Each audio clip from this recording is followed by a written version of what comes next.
Bismillahirrahmanirrahim. Assalamualaikum warahmatullahi wabarakatuh.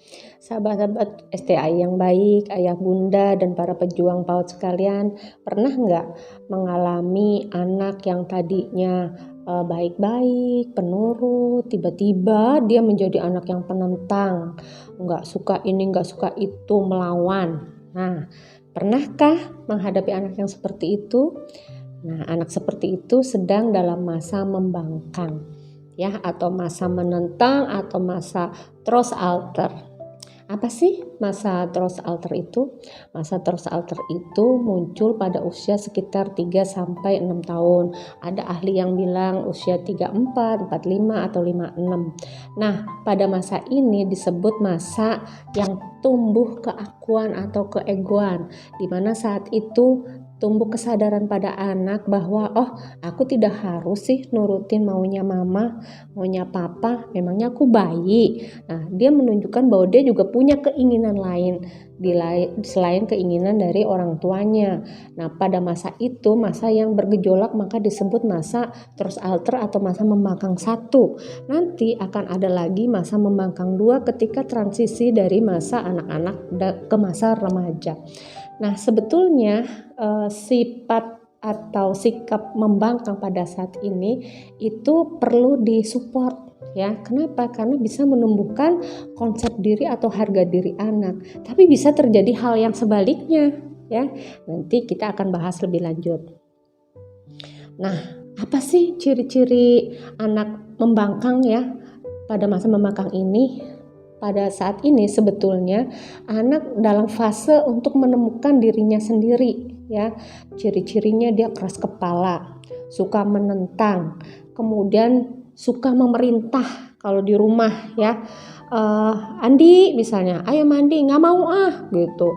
Kok mama ngatur-ngatur sih, pokoknya aku maunya yang ini. Nah, jadi dia suka merintah-merintah, kemudian menentang kemauan orang tuanya. Tentunya pada saat ini orang tua kaget kan, loh kenapa nih gitu, anak kok malah disuruh A jadi B, disuruh B jadi C gitu. Nah, pada saat ini sebetulnya anak tuh mulai sadar akan keakuannya dan sangat menonjol. Anak itu ingin bebas, ya, ingin mengungkapkan ekspresi keinginannya yang berbeda dengan orang lain, bahwa saya juga punya kemauan, saya juga punya keinginan, kenapa saya harus menuruti mama terus gitu. Nah, saat ini anak cenderung mementingkan diri sendiri dan egois. Ini disebabkan adanya kesadaran atau tumbuhnya kemauan atau kehendak pada anak yang berbeda dengan orang lain. Dia ingin diakui bahwa dirinya itu berbeda dengan orang lain, dia adalah individu yang berbeda dengan mama, dengan papa. Papa sama mama punya keinginan, aku harus menurut, kenapa nggak sekarang gantian? Aku yang punya keinginan, mama dan papa yang harus nurut, begitu. Kira-kira seperti itulah, ya, gambaran jiwa anak pada saat itu. Nah, apa yang terjadi pada masa menentang sih sebetulnya? Jadi pada saat ini dia mencoba menerapkan sikap baru. Nah, sikap baru yang tadi bahwa saya punya keinginan yang berbeda dengan yang lainnya, itu dia memakai mekanisme reaktif, ya, frontal, konfrontatif. Saat itu yang terjadi adalah masa pemberontakan. Nah, ini dia bisa dilihat dengan respon yang suka marah, keras kepala, menentang, dan emosi yang kuat yang tidak biasanya. Nah, masalahnya, apakah kondisi ini wajar?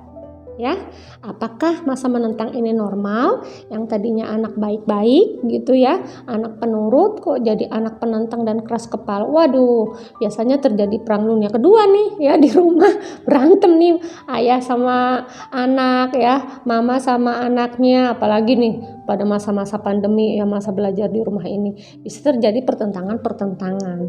Nah, sebetulnya masa ini adalah dalam psikologi perkembangan, ya, adalah masa yang normal. Masa yang normal di mana anak mulai tumbuh kepribadian bahwa aku ini individu yang berbeda loh dengan mama, dengan papa, sehingga perlu direspon secara positif, ya. Ayah dan bunda nggak usah heran kalau menemui anak pada masa ini.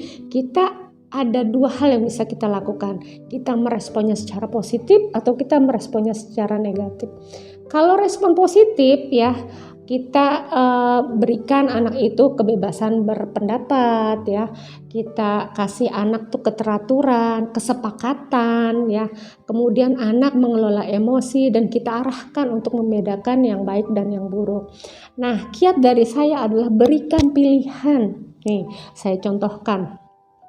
Andi, ayo mandi, udah sore gitu. Nggak mau, aku nggak mau mandi. Nah, kita kasih pilihan. Kalau begitu, Andi mau mandinya jam 4, jam setengah 5, atau jam 5. Nah, dia kan sudah kita arahkan pada pilihan. Nanti dia akan memilih, aku mau mandinya jam 5 aja. Oke, kalau begitu, Mama tunggu ya jam 5. Nah, jam 5 dia mandi ya. Bagi kita yang penting anak mandi gitu. Yang kedua misalnya, Rani, ayo makan. Nggak mau, aku nggak mau makan gitu. Emang Rani mau makan apa sih? Mau makan misalnya pakai ayam atau pakai telur atau pakai ikan? Nanti Mama gorengin misalnya. Aku mau telur aja deh. Nah, berarti kan kita sudah menggiring dia untuk makan, walaupun pada akhirnya dia yang memilih mau makan apa. Nah, anak itu akan senang, merasa keputusannya adalah keputusannya sendiri. Nah, dengan seperti itu ada bergening ya antara kita dengan anak, sehingga anak tidak melulu selalu merasa tertekan dengan pilihan orang tua, dan anak senang bahwa aku juga bisa menentukan atau memutuskan sendiri ya pilihanku, keinginanku, kesenanganku gitu. Nah, kalau ada dialog seperti ini ya, kita memberikan penjelasan kepada anak dengan bahasa yang konkret, yang sederhana. Akibatnya apa? Ya, kalau kita demokratis seperti itu kepada anak. Nah, akan timbul rasa konsep diri, percaya diri ya. Anak itu nanti akan berkembang.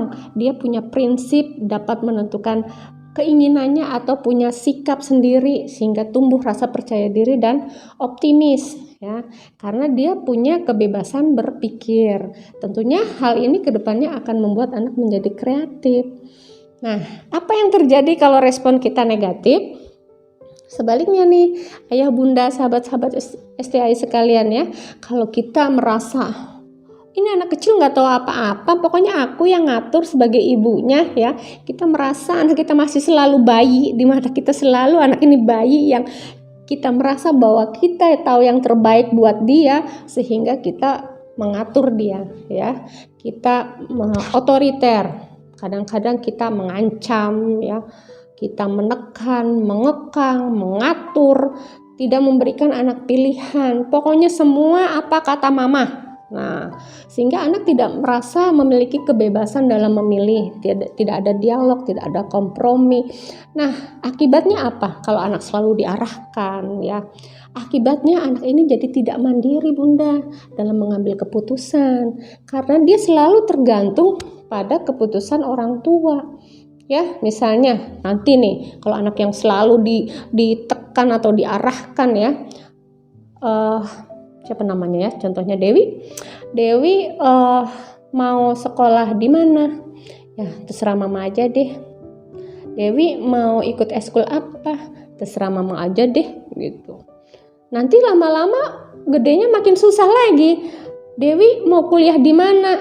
Ya, gimana baiknya mama deh. Sampai akhirnya Dewi mau nikah sama siapa? Terserah mamanya lagi. Karena anak ini dari kecil sudah biasa diarahkan, ditekan, tidak diberikan kebebasan dalam memilih ya, sehingga dia tidak punya sikap, tidak punya prinsip. Nah, anak seperti ini akan tumbuh menjadi pribadi yang tidak percaya diri ya, pesimis. Bahkan karena dia tidak biasa punya kebebasan berpikir, akhirnya dia menjadi pribadi yang tidak kreatif. Nah, sekarang Bunda Yanda, sahabat-sahabat STI sekalian, mau bagaimana anaknya? Ya, mau bagaimana adiknya? Mau adiknya atau anaknya itu menjadi anak yang punya prinsip, punya kemandirian, punya sikap, ya, percaya diri, optimis, atau mau anaknya menjadi anak yang penurut, tapi anak yang tidak punya prinsip, lemah, pesimis, ya, tidak kreatif. Apa mau seperti itu? Pilihan ada di tangan ayah bunda sekalian. Oke? Sekian dari saya. Terima kasih. Wassalamualaikum warahmatullahi wabarakatuh.